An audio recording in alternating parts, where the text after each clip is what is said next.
How to change chat background in Line. In this video, I'll show you how to change the chat background in the Line app to give your conversations a fresh new look. First, open the Line app and go to the Chats tab right here. Now open the chat where you want to change the background. Now here, tap on these three horizontal lines or the menu icon in the top right corner of the chat screens.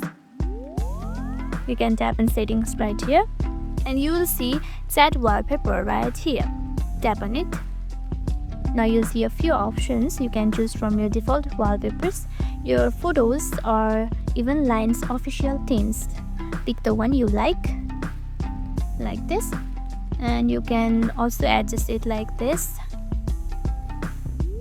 Now tap on apply like this, and the wallpaper will be changed. Let's go back and see.